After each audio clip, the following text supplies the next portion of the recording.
Você já reparou no tamanho daquele esqueleto que serve de ponte na Terra Oca? Pois é, ele é a prova de que o Godzilla na realidade nem é tão grande assim. Fica comigo porque hoje eu vou te mostrar os 10 maiores mistérios da Terra Oca.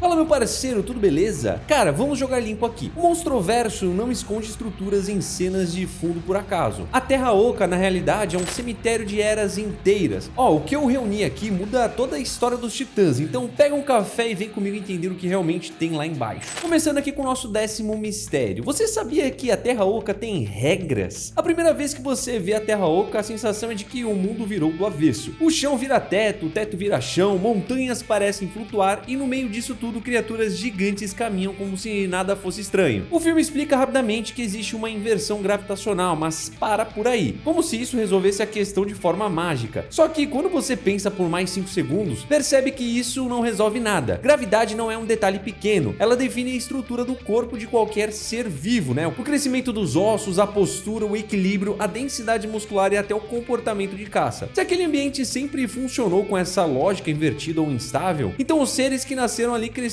moldados por regras físicas totalmente diferentes das regras da nossa superfície. Isso significa que o que a gente chama de titã pode ser, na verdade, o resultado de um mundo onde as próprias leis básicas operam em outra escala. Pensa comigo, o limite de tamanho de um animal na Terra normal é ditado pelo próprio peso, porque chega um ponto em que os ossos não aguentam a massa do corpo. Mas e se o peso se distribuísse de outra forma lá embaixo? E aí surge uma pergunta que quase ninguém faz ao assistir os filmes. Será que o tamanho absurdo dessas criaturas não é apenas a consequência da radiação que eles consomem, mas também desse ambiente gravitacional maluco? Porque se a atração da gravidade é menor ou dividida entre o teto e o chão, o limite do crescimento pode ser outro também. Isso explicaria porque um macaco de mais de 100 metros consegue saltar distâncias quilométricas sem quebrar as pernas na aterrissagem. E quando você entende isso, a Terra Oca deixa de ser só um cenário de fundo para as lutas, né? E passa a ser um laboratório natural que operou por milhões de anos longe da nossa compreensão. As naves da Monarca precisaram de motores que desafiam a física moderna só para não serem esmagadas na entrada. Imagina o que um ecossistema que respira essa anomalia física é capaz de gerar. Nosso 9º mistério, né? Mano, os caminhos para entrar lá embaixo parecem mais antigos do que a própria humanidade. Um outro detalhe que parece simples no roteiro, tá? Mas que carrega um peso enorme quando você começa a conectar as peças. São os pontos de acesso espalhados pelo planeta. Eles não têm a aparência de algo recém-descoberto, nem de algo criado artificialmente por humanos modernos. Eles parecem antigos, como se fosse parte da estrutura da Terra desde sempre. A base na Antártida, o redemoinho no oceano, os túneis que o Godzilla usa para se mover pelo globo em poucas horas. Você nunca se perguntou como aquilo foi feito? Porque se esses acessos sempre existiram, então a Terra Oca nunca esteve totalmente isolada da superfície. Ela tá escondida? Sim. Difícil de alcançar? Com certeza, né? Já que a pressão esmagaria qualquer submarino comum. Mas desconectada? Provavelmente não. E se nunca esteve desconectada, isso significa que ao longo da história pode ter havido momentos em que algo atravessou a fronteira de baixo para cima. Talvez sem registro oficial da ciência, talvez virando algum tipo de mito. Pensa nas lendas antigas de criaturas colossais, dragões, deuses do submundo, serpentes marinhas, seres que emergem das cavernas mais escuras. A gente sempre tratou isso como imaginação coletiva de povos antigos. Mas e se algumas dessas histórias tiverem nascido de encontros reais com algo que veio de baixo por acidente? Eu não tô dizendo que o Monstroverso confirmou isso com todas as letras de um diálogo, né? Mas ele deixa essa possibilidade ali, silenciosa, sabe? E quando você percebe a escala da narrativa, muda de figura. Porque não estamos falando de monstros que surgiram do nada no século XXI por causa de testes nucleares. Estamos falando de existências que podem ter influenciado a própria história do nosso planeta de forma secreta. Cara, pensa comigo, se esses portais existem há tanto tempo e estão abertos, o que impediu que mais criaturas subissem e tomassem conta da superfície? Falta de interesse porque lá em cima tem pouca radiação, o instinto natural de ficar perto da fonte de energia? Ou será que existe algum tipo de hierarquia, né? Um predador alfa vigiando as portas, que mantém as coisas exatamente onde deveriam estar? Como, por exemplo, o próprio Titan X, e vimos nitidamente que ele conhece as entradas e saídas, né, da Terra Oca. Seguindo aqui para o nosso próximo mistério, né, mano? Nossa próxima curiosidade. Agora tem uma coisa na Terra Oca que pouca gente comenta nas análises dos filmes. Sabe aquela energia azul que emana do solo, que brilha nas rochas e no teto? Não parece inerte, né? Ela não tem cara de uma simples radiação jogada ali para justificar justificar como os monstros sobrevivem sem comer milhares de toneladas de carne por dia. Quando você observa as cenas com mais atenção, percebe que ela é o coração do próprio planeta batendo. Isso muda bastante a visão da discussão, porque se aquela energia é a fonte que alimenta os titãs, então não estamos falando apenas de criaturas grandes vivendo em um lugar estranho. Estamos falando de organismos que cresceram adaptados a uma fonte primária de energia que a superfície nunca teve acesso da mesma forma. O Godzilla se alimenta de radiação, mas a energia lá de baixo parece ser a forma mais pura disso, né? Quase mágica, muito mais potente do que qualquer reator humano. Talvez por isso eles tenham alcançado aquele nível absurdo de tamanho e resistência física. E aí vem uma pergunta que não dá pra ignorar, principalmente depois de ver a corporação Apex, né, tentando extrair isso para poder ligar o Mechagodzilla. E se aquela energia não for apenas um combustível natural infinito, mas sim algo que mantém a estabilidade do planeta inteiro? Se for isso, mano, explorar demais, extrair demais ou interferir naquele sistema pode gerar consequências que vão muito além de acordar um monstro específico que estava dormindo. Pode mexer com a própria estrutura do mundo, né, causando colapsos, terremotos globais ou até secar a fonte que mantém esses monstros contidos lá embaixo. Se realmente essa teoria estiver certa, então a Terra Oca se torna um sistema gigantesco e vivo que sustenta uma cadeia de vida que a humanidade mal começou a entender. E claro, né, a ganância humana pode lascar tudo mais uma vez. Seguindo aqui para o nosso próximo mistério, mano. Quando você presta atenção nas estruturas espalhadas pela Terra Oca, você começa a perceber que aquele mundo carrega sinais claros de organização antiga. Porque existem murais, né, pilares, relevos esculpidos e formas que seguem padrões visuais repetidos, o que sugere intenção, registro e memória. Aquilo não surgiu por um acaso, né? Até porque todo tipo de símbolo tem a intenção de passar algum tipo de mensagem, né? Seja para o próprio grupo de pessoas, de criaturas que estão ali, ou para o futuro, né? Essa presença de arquitetura antiga muda completamente a importância da Terra Oca dentro dessa franquia, porque transforma o local em um espaço que já foi habitado de forma inteligente. Pode ter sido uma civilização humana muito primitiva que desceu pelos portais e aprendeu a coexistir com os titãs, construindo templos para eles. Pode ter sido até um grupo que desenvolveu um conhecimento profundo sobre a energia daquele ambiente para poder sobreviver. Ou o que é mais assustador, pode ter sido uma cultura moldada diretamente pela presença dos grandes macacos, talvez até construída pelos próprios ancestrais do Kong, né, mostrando que eles tinham intelecto para a alvenaria e a arquitetura em grande escala. O fato do filme não entregar uma resposta mastigada faz o mistério ficar ainda melhor, né, já que a ausência de explicação cria espaço para a ideia de que houve eras inteiras de história ali embaixo, impérios que nasceram e caíram, eras que antecedem qualquer registro oficial da humanidade. Quando você conecta isso com a imensidão do ambiente e com os conflitos sugeridos pelas armas ancestrais deixadas no chão, percebe que a Terra Oca não foi apenas um território de caça de monstros, foi um palco de organização social, talvez até de alianças complexas e guerras muito bem estruturadas. Isso amplia o universo de uma forma sutil, sugerindo que existe uma linha do tempo oculta sob os nossos pés, e cada mural rachado ou símbolo visto de relance no fundo da tela pode ser o fragmento de uma história muito maior do que você imagina. Cara, uma outra curiosidade, mano, que é um detalhe que fortalece demais o mistério da Terra Oca, é a maneira como novas criaturas surgem rapidamente em cena e desaparecem logo depois, como se fossem apenas parte do cenário. Mas na verdade elas servem para expandir a nossa noção de escala daquele ecossistema. Quando você vê os falcões do inferno, aqueles morcegos estranhos no teto, ou aquele lagartão simpático, né, que a galera apelidou de Dog comendo uns insetos gigantes, você entende que o que está sendo mostrado é apenas uma fração minúscula do que realmente existe ali. A câmera capta uma silhueta colossal atravessando o céu invertido, ou algo bizarro se movendo de longe, né, entre as montanhas gigantes. E isso cria uma sensação constante de que há muito mais escondido fora do seu campo de visão. E se isso funciona incrivelmente bem porque o ambiente parece grande o suficiente para poder sustentar diferentes territórios, cadeias alimentares complexas e próprias e níveis distintos de dominação entre predadores, a Terra Oca te passa a ideia de que o Kong domina aquela região do templo. Mas isso não significa de jeito nenhum que ele tenha o controle total sobre tudo que existe lá embaixo. Um ecossistema dessa magnitude, com um espaço maior que a própria superfície da Terra, dificilmente teria apenas um ponto central de comando. Quando você começa a imaginar regiões ainda mais profundas, cantos escuros onde a luz azul não bate, ou áreas que sequer foram mapeadas pelos satélites da Monarca, o mistério cresce de forma natural. A lógica do lugar permite que espécies completamente novas e letais surjam a qualquer momento sem quebrar o sentido das coisas. E isso deixa claro que a produção construiu a Terra Oca como um espaço infinito para contar novas histórias, onde cada animal estranho que aparece por 3 segundos na tela pode ser apenas um membro mais fraco de uma linhagem terrível que ainda está adormecida lá embaixo. Mano, um outro ponto interessante que muita gente já deve ter reparado, né, mano, é que o machado encontrado pelo Kong carrega um significado absurdo que vai muito além de ser só uma ferramenta legal para bater no Godzilla. Ele representa planejamento, intenção e conhecimento passado de geração em geração. A simples existência de uma arma com aquele nível de design indica que houve um tempo de preparação, né, construção e o mais importante, um conflito longo o suficiente para justificar o trabalho de criar algo tão específico. Aquela lâmina é uma escama dorsal de um membro da espécie do Godzilla. O cabo é um osso de um outro titã massivo. Isso aponta para um passado sombrio onde as disputas entre essas espécies gigantes era muito mais do que animais brigando por instinto ou território. A presença de uma arma que absorve energia atômica sugere estratégia de combate. Os ancestrais do Kong estudaram o inimigo, né, entenderam como o raio azul funcionava e criaram uma contramedida perfeita. Esse detalhe te faz imaginar uma era brutal em que diferentes exércitos de titãs travaram batalhas que abalaram os pilares da Terra Oca. A energia natural do ambiente provavelmente foi o grande motivo central dessas disputas. Uma guerra por recursos, né, igual os humanos fazem. O machado largado no chão da sala do trono, né, funciona como um fóssil silencioso. Ele é a prova física de que aquele mundo teve tensões organizadas, alianças temporárias e redefiniram quem mandava em quem, né, como a gente com os dinossauros, sabe? A gente vai vendo os fósseis e a gente vai aprendendo o que aconteceu antigamente. Quando você para pensar no tamanho dessas guerras antigas, você percebe que a briga que você viu lá no filme em Hong Kong pode ser apenas uma briga de bar, sabe? Perto de algo muito mais catastrófico que já aconteceu no passado. O machado deixa de ser um acessório maneiro de filme, né, de ação,